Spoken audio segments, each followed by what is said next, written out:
Alrighty, so it's time to look at the last free game in terms of the midweek action. And by the way, with two of these games that's going to be happening on Thursday, and one of these is going to be happening on Friday. After this Hell is Real Derby game is over, we will not have any MLS action until July 17th, and it will be a 10-day period where MLS is going to go through a Gold Cup break, very similar to the one that we had back in June, but this time it's going to be a week shorter. So yeah, enjoy these MLS action while you can, because it's going to be a while before we're going to have some MLS action again. And once we do get MLS back in July 17th, that's when the schedule, I believe, is going to be once again condensed. Just like how when MLS was returning in the middle of June, the schedule was very compacted after that 3-week break that we had between May and June.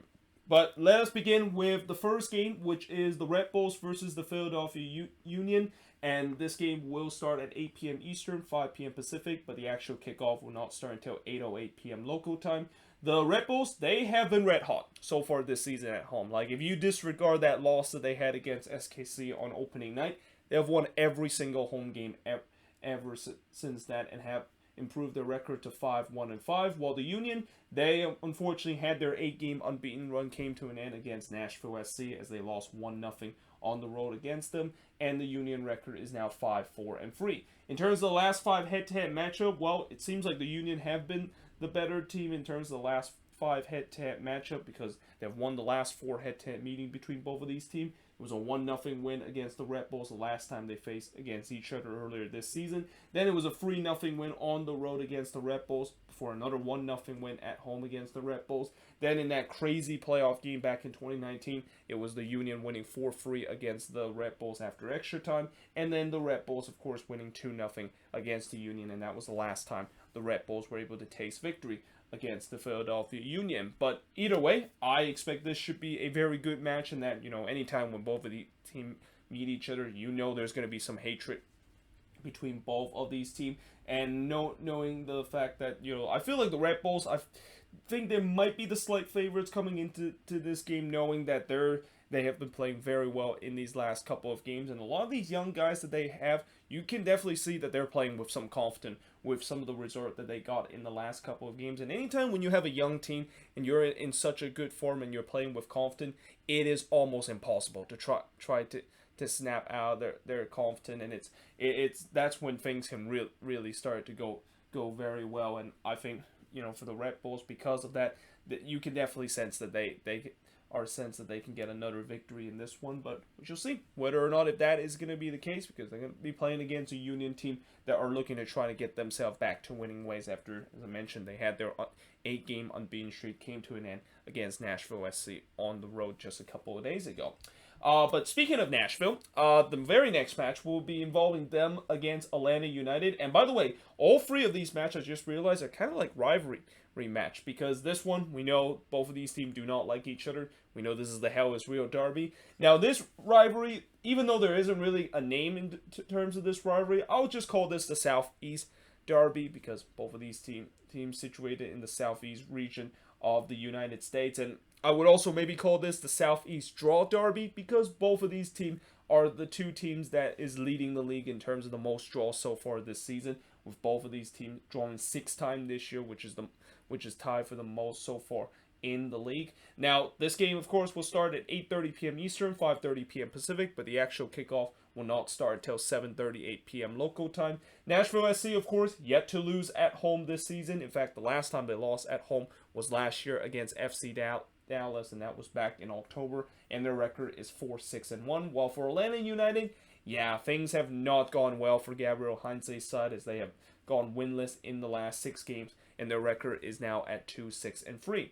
Now, in terms of the last 4 head-to-head meetings, the last meeting was earlier this season, and it was right before when we had that 3-week break in the MLS schedule, where Atlanta United should have won that one. They were 2-0 up against Nashville SC, but unfortunately they gave up 2 late goals, and it was 2 late Hani Mukhtar goal in a span of 3 minutes to completely turn that game on its head, and Nashville was able to salvage a 2-2 draw. But before that, Nashville did beat Atlanta 4-2, and that remains the only victory they have against their hated rival before for Atlanta did win 2-0 against Nashville, and then of course the very first meeting between both of these teams, which turns out also the first ever game that Nashville SCF played in MLS, was a 2-1 loss against Atlanta United. But when you look at this game, I feel like this is also a game where one team definitely is going to be coming into this game with a lot of confidence, because Nashville, they have now got themselves and into the top four of the Eastern Conference and up to fourth place, which is the highest they've been so far this season in the East. And they're facing an Atlanta team that, when you look at the last couple of performances that Atlanta United has put, it has looked very similar to that 2020 kind of season, and that's probably bad news for Atlanta United fans, and even worse news for Gabriel Heinze, because he is supposed to be the guy that's supposed to turn this team around and get themselves back to the juggernaut in the Eastern Conference that they know of in their first two seasons in MLS, and things have just not been working out lately. Now, I will say that a lot of that has to do with the fact that Josef Martinez hasn't been with this team for the past couple of games because of international duty. But when you also look at some of the signings that they made in the offseason, not a lot of them has really had a big success. And I think the only guy I can think of has been having a big impact is Santiago Sosa, but unfortunately he's on the IR table right now. So that's another thing that Atlanta United is kind of dealing with right now, is there have been one of the many teams so far this season that's been dealing with the injury bug, and it's no surprise that they've gone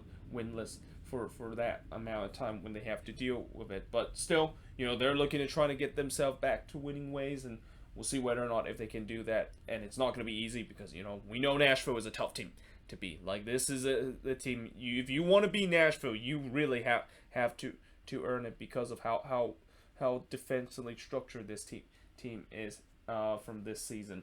But now moving on into the last match on this board, and really the last match before we go through that 1 week Gold Cup break, is none other than the Hell is Real derby between FC Cincinnati versus Columbus.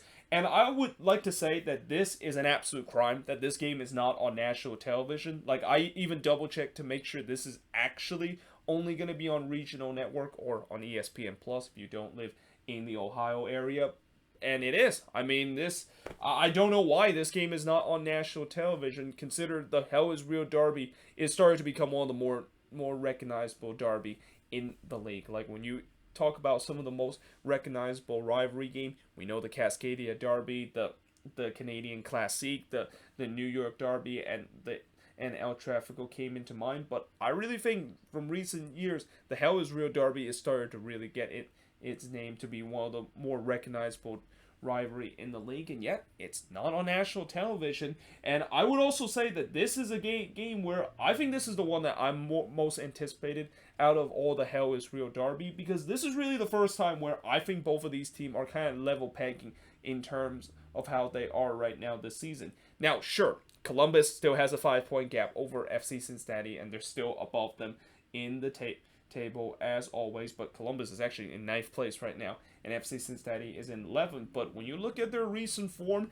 it's been almost the same, and you could maybe even argue FC Cincinnati has actually had a better recent form than what Columbus has had. Now, one thing I will also say is that in a rivalry game, recent form and history doesn't really matter. And obviously, one thing I will also say about FC Cincinnati is that they're no longer a punching bag. Like, you cannot laugh at FC Cincinnati anymore, especially with the way that they've been playing with a lot of confidence, and they're definitely going to be very pumped up for this game, playing their first ever Hell is Real derby in their brand new stadium. You know that they're going to be up for it. And even though they still are searching for their first win at TQL Stadium, and they have a record of 3-2-5, while Columbus had a 4-4-3 record. And by the way, this game will start at 7:30 p.m. Eastern, 4:30 p.m. Pacific, but the actual kickoff will not start until 7:38 p.m. local time.